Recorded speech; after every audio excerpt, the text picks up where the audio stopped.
Kashmiri chicken অতুলনীয় স্বাদ আর গন্ধে ভরপুর। কাশ্মীরে না গিয়েও যদি কাশ্মীরি চিকেনের স্বাদ নিতে চাও, এই পদ্ধতিতে একবার চিকেন বাড়িতে বানিয়ে দেখো। আশা করি তোমাদের দারুণ লাগবে। চলো তাহলে খুব সহজে কাশ্মীরি চিকেনের রেসিপিটি দেখে নেওয়া যাক।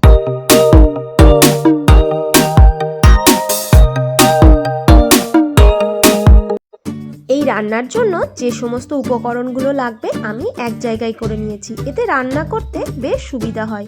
তারপর গ্যাসে লো ফ্লেমে একটা তারকা প্যান বসিয়ে এর মধ্যে দুটো শুকনো লঙ্কা দিলাম, দুটো তেজপাতা এইভাবে ছিঁড়ে দিলাম, হাফ টেবিল চামচ গোটা মৌরি, হাফ টেবিল চামচ গোটা জিরে, 10-12টা মতো গোটা গোলমরিচ, 2 টুকরো দারচিনি, 4-5টা লবঙ্গ, 5টা ছোট এলাচও এর মধ্যে দিয়ে দিলাম।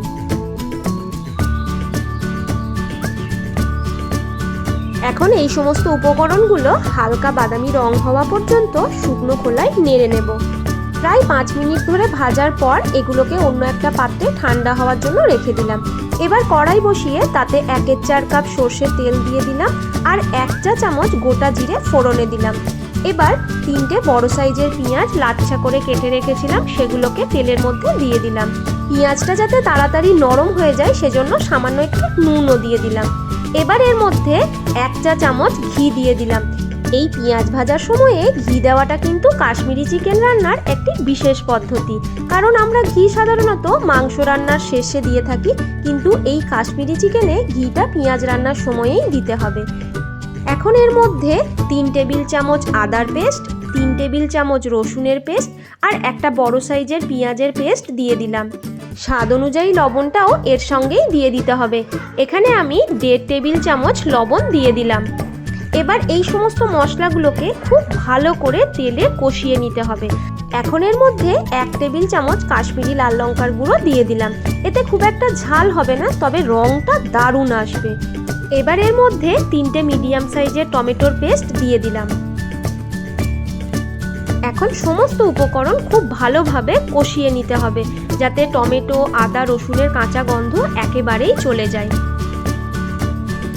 ফ্লেমটাকে লো করে ঢাকনা দিয়ে কিছুক্ষণের জন্য মশলাটাকে কষতে দেব।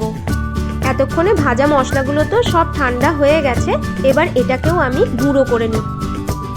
ঢাকনাটা খোলা মাত্রই খুব সুন্দর একটা গন্ধ বেরিয়েছে আর মশলা থেকে দেখো তেল ছাড়তেও শুরু করে দিয়েছে। এই পর্যায়েই আমি মাংসগুলো দিয়ে দেব। মাংসটা কিন্তু শুধুমাত্র ধুয়ে রেখেছিলাম, কোনো রকম ম্যারিনেট করার এখানে প্রয়োজনীয়তা নেই। এবার ফ্লেমটাকে মিডিয়ামে রেখে মাংসটাকে খুব ভালোভাবে কষিয়ে যেতে হবে। আবারও কিছুক্ষণের জন্য ঢাকনা দিয়ে দিলাম আর ফ্লেমটা কিন্তু মিডিয়ামেই আছে। এখানে আমি প্রায় 1 কাপ মতো টক দই নিয়ে নিয়েছি। অবশ্যই কাশ্মীরি চিকেনে টক দই ব্যবহার করতেই হবে। প্রায় 5-7 মিনিট ধরে আমি মাংসটাকে ঢাকনা দিয়ে রেখে দিয়েছিলাম। দেখো অনেকটাই জল ছেড়ে দিয়েছে। এবার এর মধ্যে ফ্যাটানো টক দইটা দিয়ে দিতে হবে। এবার টক দইটাকেও মাংসর সাথে খুব ভালোভাবে মিশিয়ে নিতে হবে। টক দইয়ের মধ্যে যে গুটিগুলো বেঁধে আছে সেগুলো মাংসটা কষাতে কষাতে নিজে থেকেই চলে যাবে। এখনো তো মাংসটা পুরোপুরি কষানো হয়নি, এখনই কি দুর্দান্ত কালারটা এসেছে দেখো। টক দইটা দেওয়ার পর দেখো অনেকটাই জল ছেড়েছে, সেজন্য গ্যাসের ফ্লেমটাকে এখন আমি হাইয়েই রেখেছি। এখন ভাজা মশলাটা পুরোটাই এর মধ্যে দিয়ে দিলাম। কিছুটা ধনেপাতা কুচিও দিয়ে দিলাম এর মধ্যে। এবার এই সমস্ত উপকরণগুলো মাংসর সাথে ভালোভাবে মিশিয়ে নিচ্ছি। ততক্ষণে তোমরা একটা লাইক আর কমেন্ট করে দিও। মাংস রান্না প্রায় শেষের দিকে, তেলটাও খুব ভালোভাবে মাংস থেকে ছেড়ে দিয়েছে। একদম শেষ পর্যায়ে দিয়ে দিচ্ছি হাফ টেবিল চামচ চিকেন মশলা, সামান্য একটু কেশরি মেথি পাতা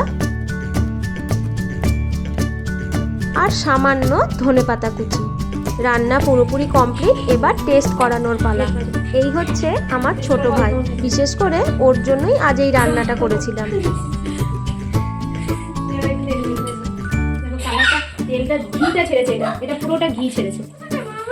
আমার বেটুও ওর ছোট মামার দেখে টেস্ট করতে চলে এসেছে। এবার আরও একটু ধনেপাতা কুচি দিয়ে ঢাকনা দিয়ে গ্যাসের ফ্লেমটাকে অফ করে দেব। ডিনারের সময় মানে প্রায় আধ ঘন্টা পর দেখো এই রকম এসছে কালারটা, দেখতেই কি লোভনীয় হয়েছে, আর খেতেও কিন্তু দুর্দান্ত হয়েছিল। আর ভাজা মশলাটা দেওয়ার জন্য খুব সুন্দর একটা গন্ধও বেরিয়েছে। এবার পুরো মাংসটা একবার নাড়াচাড়া করে পরিবেশন করে নেব। এই কাশ্মীরি চিকেনের রেসিপিটি তোমাদের কেমন লাগলো অবশ্যই আমায় কমেন্ট করে জানিও। যদি ভালো লেগে থাকে একটা লাইক করে দিও, আর আমার চ্যানেলটাকে সাবস্ক্রাইব করে আমার পাশে থেকো। প্রত্যেকে ভালো থাকবে, সুস্থ থাকবে। প্রত্যেককে শুভ ভোজন। টাটা।